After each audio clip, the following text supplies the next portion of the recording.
Hello student, today we are going to start chapter number 3 Basic Analytical Techniques. आता हा theoretical chapter आहे, तसा तो practical based chapter आहे.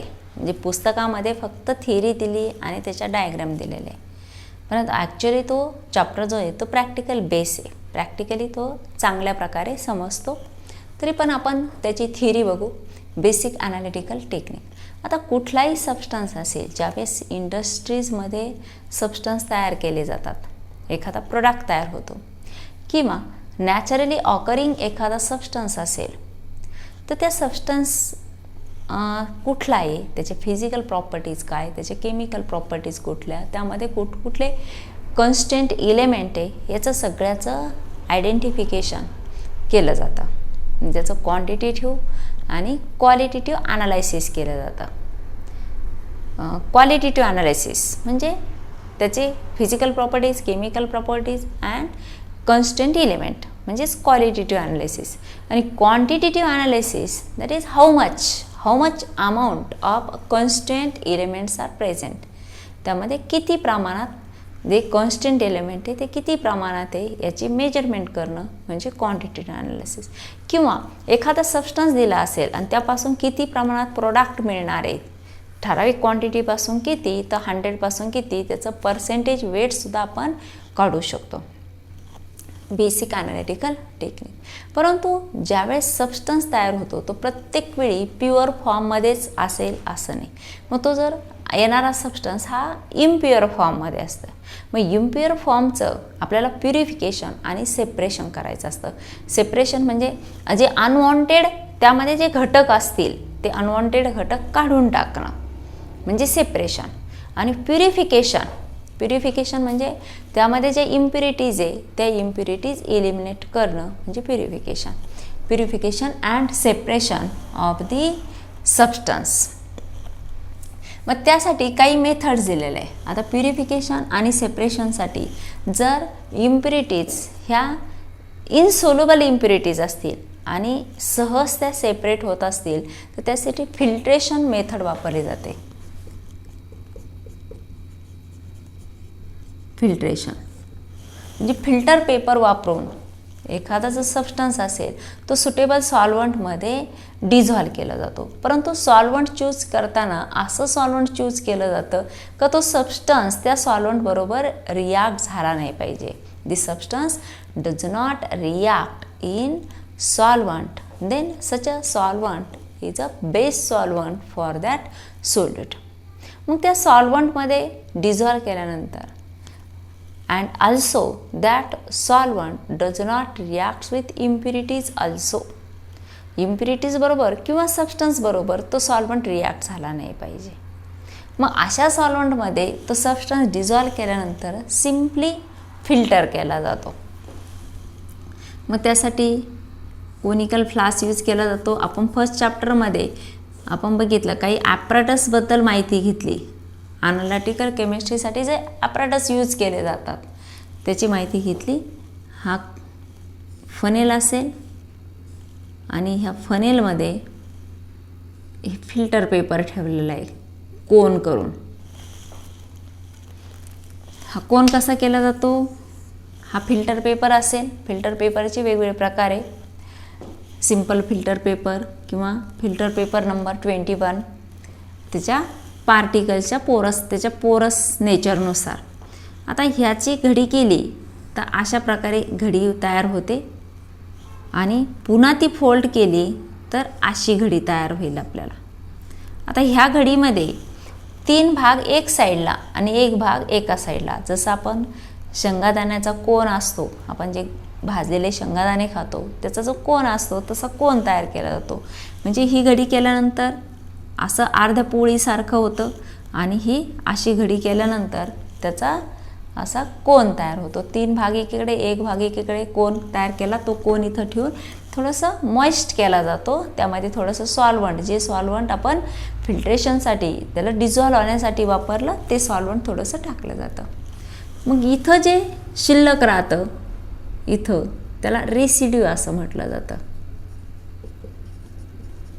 फिल्टर पेपरवर जे शिल्लक राहतं, जे इम्प्युरिटीज शिल्लक राहतात त्याला रेसिड्यू असं म्हटलं जातं.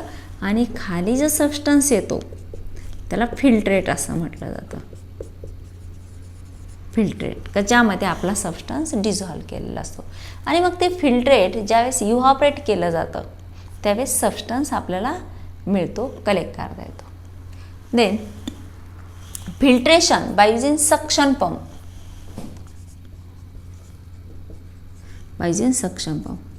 आता फिल्ट्रेशन फास्ट होण्यासाठी सक्शन पंप वापरला जातो. आता सक्शन पंप ज्यावेळेस वापरला जातो त्यावेळेस असा कोनिकल फ्लास्क वापरला जातो, हॅविंग साईड आर्म असलेला कोनिकल फ्लास्क वापरला जातो.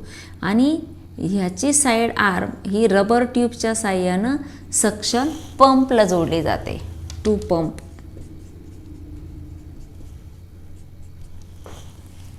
आणि यासाठी स्पेशल एक बकनर फनेल म्हणून पोर्सिलिनचं फनेल असतं. तर इथं असे छिद्र असतात आणि त्याचा जो सर्क्युलर आकार असतो इथं तेवढ्याच आकाराचा फिल्टर पेपर त्यावरती असा ठेवलेला असतो. आणि त्याचे जे होल्स असतात, बारीक होल्स असतात, ते झाकले जातात. आणि हा फिल्टर पेपर जो आहे तो मॉइस्ट केला जातो. आणि ज्यावेळेस सबस्टन्स यातून पोअर केला जातो तर ह्या सक्शन पंपमुळं हा इफेक्टिव्ह सक्शन होतं. इफेक्टिव्ह फिल्ट्रेट हे जास्त प्रमाणात आणि सहजासहजी. त्यानंतर rate also faster than the simple filtration method. जे साधं आपण फिल्ट्रेशन करतो इथं काय होतं, आपण ज्यावेळेस हे पोअर करतो ह्या फिल्टर पेपरवरती तर इथं फिल्टर होण्याचा जो रेट आहे हा अतिशय कमी असतो. परंतु सक्शन पंप जोडल्यामुळे तो काय करतो, फिल्ट्रेट हा जास्तीत जास्त प्रमाणात खेचून घेतो आणि फिल्ट्रेशन फास्ट होतं. इथं रेसिड्यू शिल्लक राहतात, खाली फिल्ट्रेट येतं. आणि फिल्ट्रेट ज्यावेळेस इव्हॉपरेट केलं जातं त्यावेळेस जो प्युअर सबस्टन्स आहे का रेसिड्यू फ्री किंवा इम्प्युरिटी फ्री सबस्टन्स तिथं कलेक्ट केला जातो.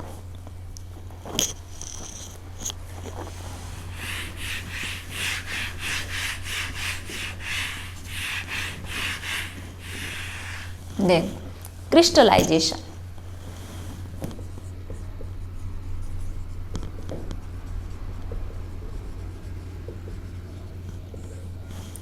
For purification of impure crystal, if substance is solid substance असेल तर त्यासाठी क्रिस्टलायझेशन मेथड वापरली जाते. क्रिस्टलायझेशन मेथडमध्ये दोन प्रकार, it having two types, that is simple crystallisation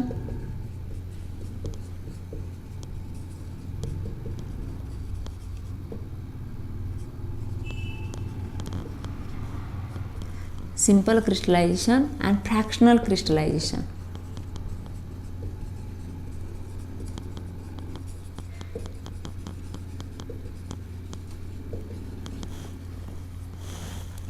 simple crystallization. आता सिम्पल क्रिस्टलायझेशनमध्ये एखादा सबस्टन्स असेल तर तो प्रॉपर सॉल्व्हंटमध्ये डिझॉल्व केला जातो. आता इथेही चूज ऑफ सॉल्व्हंट 3 कंडिशन आहे for choosing the solvent, which is the best solvent. Solvent do not react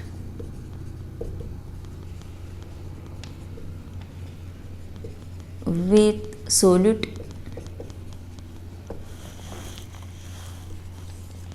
It does not decompose at high temperature. Solute बरोबर रिॲक्ट झालं नाही पाहिजे, हाय टेम्परेचरला डिकम्पोज होता कामा नये. Then solute is soluble in hot condition and insoluble in cold condition. Solute must be soluble in solvent in hot condition and insoluble in cold condition.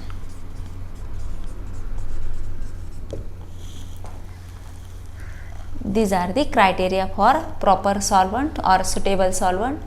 म्हणजे ज्यावेळेस सोल्यूट आपण सॉल्वंटमध्ये डिझॉल्व करतो त्यावेळेस दोन्हीची रिॲक्शन होऊन तिसराच प्रोडक्ट तयार नाही झाला पाहिजे. त्यानंतर हाय टेम्परेचरला सॉल्वंट डिकम्पोज होता कामा नये. त्यानंतर सोल्यूट हे हॉट कंडिशनला सोल्युबल आणि कोल्ड कंडिशनला इनसोल्युबल त्या सॉल्वंटमध्ये असलं पाहिजे. तर सिंपल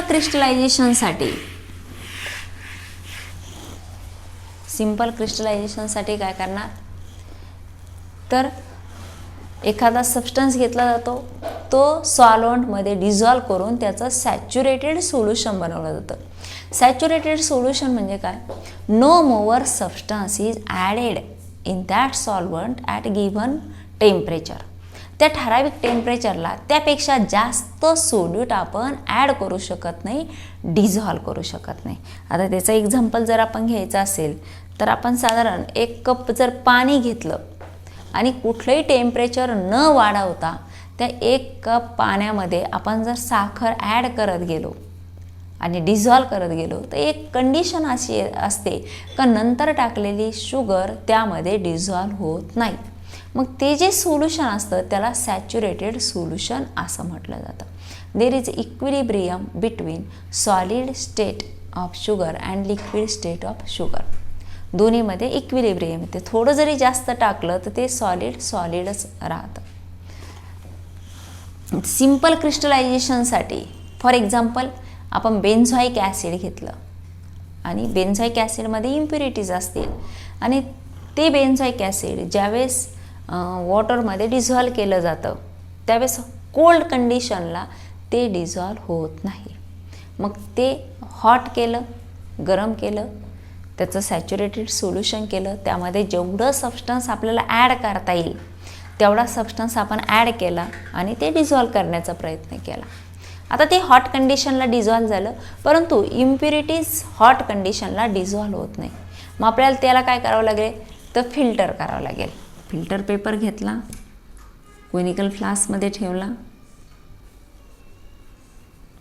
हा कोनिकल फ्लास्क, हो की नाही, आणि खाली आपण बीकर ठेवला. काय केलं आपण, टेस्ट ट्यूब घेतली, टेस्ट ट्यूबमध्ये हा सबस्टन्स आपण डिझॉल्व करून घेतला, हो की नाही. आता इथं आपण पोअर केलं,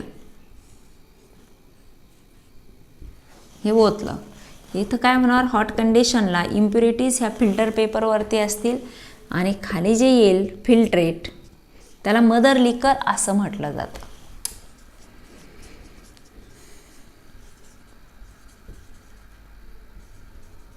मदर लिकर का ज्यामध्ये आपला सोल्यूट आहे आणि इथं राहील ते इम्प्युरिटीज. आता हे मदर लिकर जे ते सॅच्युरेटेड सोल्युशन आहे आणि ज्यावेळेस हे सॅच्युरेटेड सोल्युशन कोल्ड केलं जातं, थंड केलं जातं, it is separated from solvent. आपण जे क्रायटेरिया वापरला क जे सोल्यूट आहे ते सोल्यूट हॉट कंडिशनला डिझॉल्व असलं पाहिजे, कोल्ड कंडिशनला इनसोल्युबल असलं पाहिजे. मग ज्यावेळेस ते कोल्ड होतं त्यावेळेस त्यातून सॉल्वंट आणि सोल्यूट सेपरेट व्हायला सुरुवात होते आणि ते सेपरेट झाल्यानंतर पुन्हा एक वेळ आपण दुसरा फिल्टर पेपर घेणार आणि दुसऱ्या फिल्टर पेपरवरती आपण ते फिल्टर करणार. तर त्यामध्ये थोड्या प्रमाणात जे सॉल्वंट आहे ते सॉल्वंट साईडला होईल आणि इथं आपल्याला आपला रेसिड्यू मिळेल, प्युअर रेसिड्यू, जो आपला सबस्टन्स कलेक्ट होईल. मग यासाठी ह्या मेथडनं आपण NaClचं प्युरिफिकेशन करू शकतो. त्यानंतर बेन्झॉइक ॲसिड,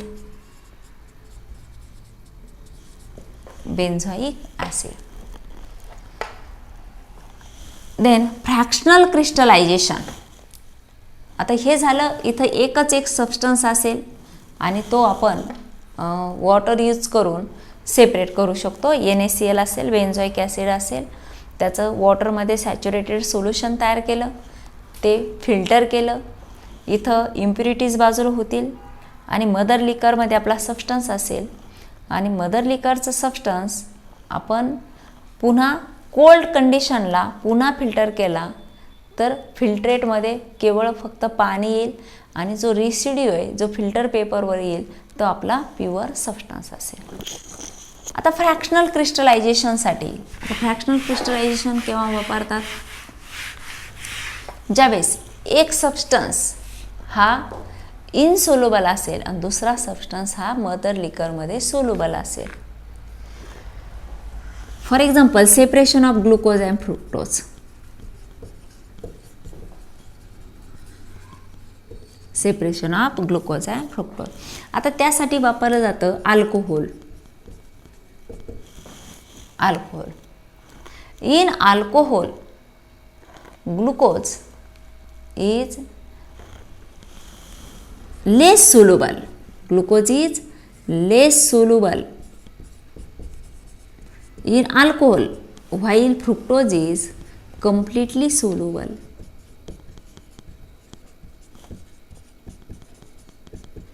In alcohol. मग अल्कोहोल घेतलं त्यामध्ये ग्लुकोज आणि फ्रुक्टोजचं मिक्सचर टाकलं ते हॉट केलं. आता हॉट करत असताना इथं थोड्या प्रमाणात हॉट केलं जातं आणि त्यामध्ये जी इम्प्युरिटीज असतील ते फिल्टर केल्यानंतर इम्प्युरिटीज बाजूला होतील.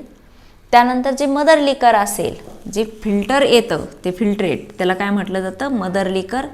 मदर लिकरमध्ये असेल ग्लुकोज आणि fructose.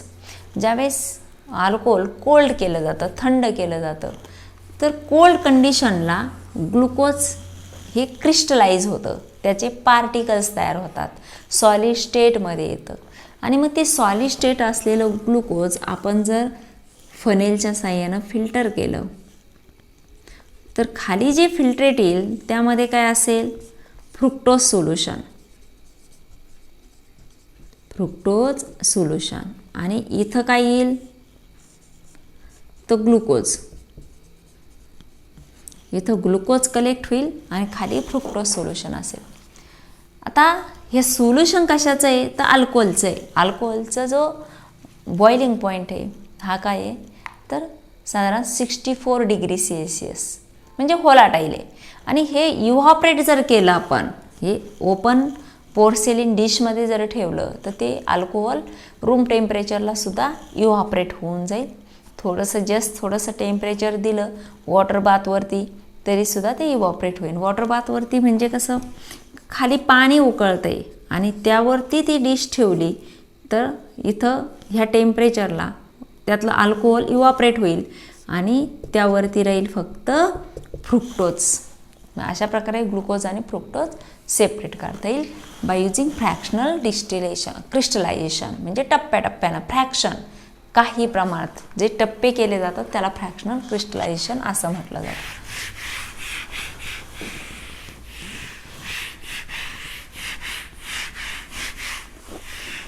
Then next method is distillation.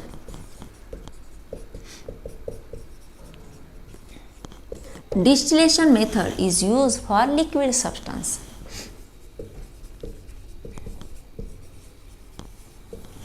For liquid substance. आता लिक्विड सबस्टन्स डिस्टिलेशनसाठी ते असेंब्ली यूज केली जाते. तर त्या असेंब्लीमध्ये कुठले कुठले ॲपरेटस असतात? तर एक राऊंड बॉटम फ्लास्क यूज केला जातो. त्याला शॉर्टमध्ये RB फ्लास्क असंही म्हटलं जातं. Round bottom flask. त्यानंतर हे stand to clamp the round bottom flask. Round bottom flask अडकवण्यासाठी हे स्टँड असतं त्याला हा क्लॅम्प असतो त्याच्या साहाय्यानं इथं हा RB फ्लास्क टाईट केला जातो.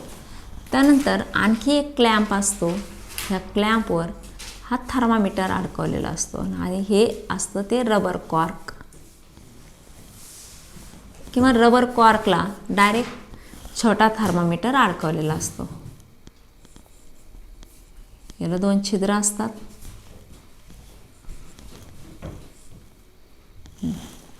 एकामधून थर्मामीटर पास केलं जातं, इथं थर्मामीटर, आणि दुसरीकडून ही असते बेंट ग्लास ट्यूब.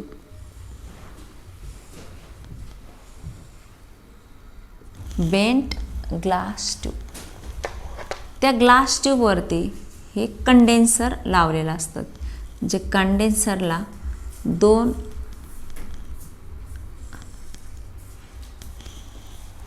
होल्स असतात, एक आउटलेट आणि एक इनलेट.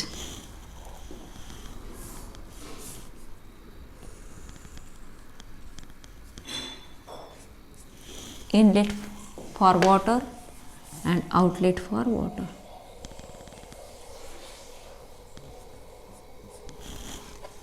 तर यातून वॉटर जे हे टॅपला जोडलेलं असतं, नळाला जोडलेलं असतं हे टोक, यातून पाणी आत घेतलं जातं आणि इथून बाहेर टाकलं जातं, ज्यावरून इथं सर्कल तयार होतं.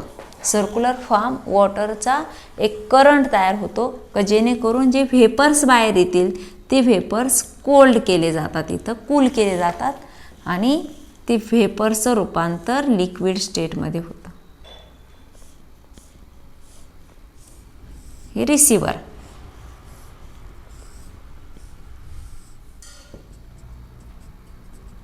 रिसिव्हर इथं liquid, pure liquid substance collect केला जातो.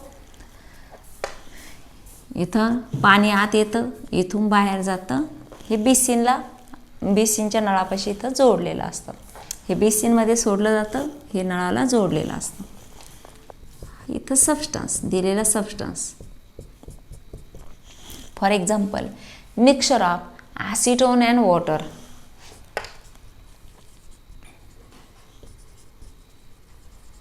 आता ॲसिटोनचा जो बॉइलिंग पॉईंट आहे तो किती आहे, 56 डिग्री सेल्सिअस, आणि वॉटरचा बॉइलिंग पॉईंट आहे तो 100 डिग्री सेल्सिअस. म्हणून ज्याचा बॉइलिंग पॉईंट हा 100 डिग्री सेल्सिअसपेक्षा कमी असतो त्यासाठी वॉटर बाथ वापरलं जातं. वॉटर बाथ म्हणजे तो आरबी फ्लास्क जो आहे तो पाण्यात ठेवला जातो. हे कडेनं पाणी आणि हे त्यावर ठेवलेली वायर गॉज, अशी जाळी ठेवली जाते लोखंडी, त्याला वायर गॉज असं म्हटलं जातं. हा RB flask, round bottom flask, हा calibrated thermometer,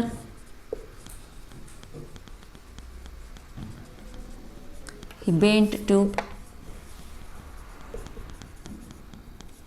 condenser, water condenser, ज्यामुळं व्हेपर्स हे कंडेन्स होत जातात. आणि हे रिसिव्हर, ज्यामध्ये लिक्विड सबस्टन्स हा प्युअर फॉर्ममध्ये आलेला लिक्विड सबस्टन्स कलेक्ट केला जातो. आणि दिस इज बर्नर, हिटिंगसाठी वापरलेला बर्नर,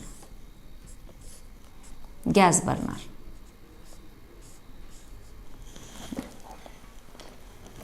आता इथं ॲसिटोन आणि वॉटरचं आपण मिक्सचर घेतलं, वॉटरमध्ये बाथमध्ये हीट केलं. ज्यावेळेस ह्या पाण्याचं टेम्परेचर साधारण 60 डिग्री सेल्सिअस होईल त्यावेळेस आतलं 56 डिग्री सेल्सिअस असलेलं ॲसिटोन बॉईल व्हायला सुरुवात होईल. आणि हे बफ होऊ नये म्हणून इथे एक पोरसेलिन पीस टाकला जातो, का जेणेकरून ते बॉईल होत असताना उडत नाही, बफ होत नाही, कंटिन्युअस बॉइलिंग होते. 56 डिग्री सेल्सिअसला या ॲसिटोनचं रूपांतर व्हेपर्समध्ये होऊन व्हेपर ज्यावेळेस इथे येतील त्यावेळेस कोल्ड वॉटरचा करंट इथून तयार होईल. जिथं आपण नळ चालू करू हे पाणी आत जाईल, इथून बाहेर बेसिनमध्ये येईल आणि ह्याचं लिक्विडमध्ये रूपांतर होऊन हा आपल्याला ॲसिटोन कलेक्ट केला जातो. ज्यावेळेस टेम्परेचर साधारण 60 डिग्रीच्या आसपास होईल, 60 डिग्रीला वॉटर वेपर्स येत नाही, फक्त काय येतील, ॲसिटोनचे वेपर्स येतील. आणि जरी वॉटर वेपर्स आले तरी इथपासूनच ते पुन्हा रिटर्न येतील आणि इथं आपल्याला मिळेल ते ॲसिटोन. त्यानंतर हा रिसिव्हर आपण काढून घेतला, आणि हा वॉटर बाथसुद्धा आपण काढून घेतला आणि डायरेक्ट टेम्परेचर वाढवून हे वॉटर जर आपण बॉईल केलं तर 100 डिग्री सेल्सिअसला आपल्याला पुन्हा दुसरा रिसिव्हर ठेवून प्युअर वॉटर त्यातून कलेक्ट करता येईल. हे झालं सिम्पल डिस्टिलेशन मेथड. आणि जे इम्प्युरिटीज असतील ते इम्प्युरिटीज इथंच RB फ्लास्कमध्ये खाली तळाला सेटल होतील. आता सिम्पल डिस्टिलेशन केव्हा वापरलं जातं बघा, इथं 56 डिग्री सेल्सिअस आणि 100 डिग्री सेल्सिअस म्हणजे त्यांच्या बॉइलिंग पॉईंटमध्ये बरंचसं अंतर आहे. If there is a large difference in the boiling point of two liquid substances, then simple distillation process is used. Then fractional distillation process. Fractional distillation. Fractional distillation. If there is a very small difference in the boiling point of two liquids, then fractional distillation process is used. ज्यावेळेस दोन सबस्टन्सेसमध्ये जे boiling पॉईंटचं जे अंतर आहे ते अतिशय कमी असेल, for example alcohol and acetone. अल्कोहोलचा बॉइलिंग पॉईंट आहे 62 डिग्री सेल्सिअस आणि ॲसिटोनचा बॉइलिंग पॉईंट 56 डिग्री सेल्सिअस. त्यानंतर जर बेन्झिन असेल, बेन्झिन आणि ॲसिटोन, बेन्झिनचा बॉइलिंग पॉईंट आहे 80 डिग्री सेल्सिअस आणि ॲसिटोन 56 डिग्री सेल्सिअस. मग दोन्हीमध्ये अतिशय कमी डिफरन्स असेल तर अशा वेळेस फ्रॅक्शनल डिस्टिलेशन वापरलं जातं. मग आता फ्रॅक्शनल डिस्टिलेशन आणि सिम्पल डिस्टिलेशनमध्ये फरक काय आहे तर फ्रॅक्शनल डिस्टिलेशनसाठी ही जी बेंड ट्यूब वापरतो तर ह्या बेंड ट्यूबच्या अगोदर एक फ्रॅक्शनेटिंग कॉलम वापरला जातो. Fractionating column. मग फ्रॅक्शनेटिंग कॉलमचं फंक्शन काय, to increase the surface area. असा एक ग्लास कॉलम असतो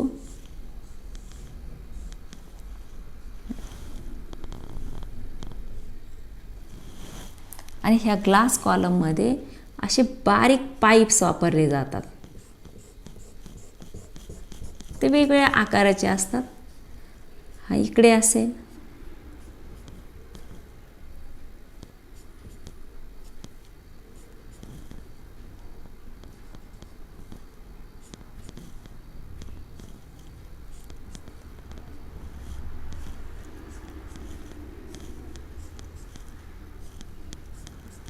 अशा प्रकारे हे पाईप्स असतात.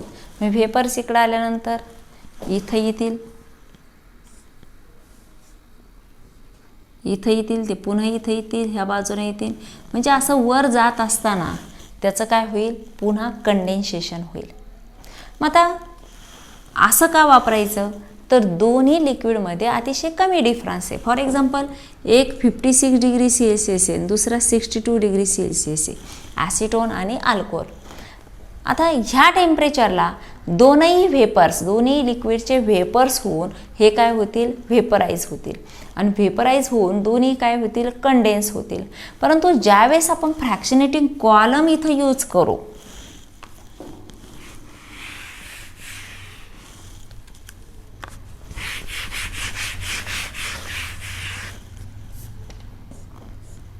हा जो RB फ्लास्क आहे आणि RB फ्लास्कच्या इथे आपण काय यूज केलं आहे, हे थर्मामीटर यूज केलेलं आहे, हो की नाही. आणि इथं यूज केला आपण तो फ्रॅक्शनेटिंग कॉलम.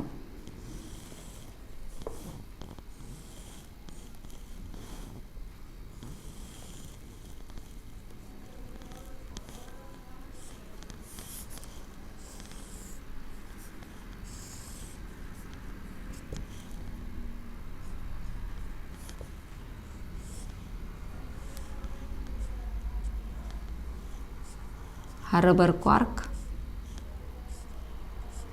आणि त्याला हे दोन होल्स, हा फ्रॅक्शनेटिंग कॉलम.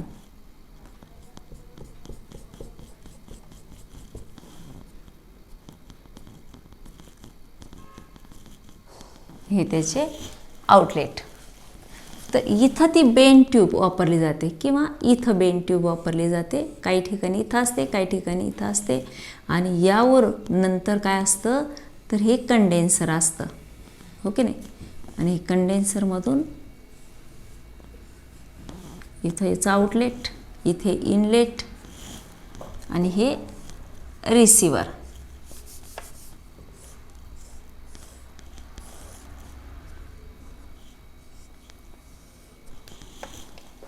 इथं रिसिव्हर ठेवलेलं. क्लॅम्पच्या साहाय्यानं ही सगळी असेंब्ली फिट केली जाते.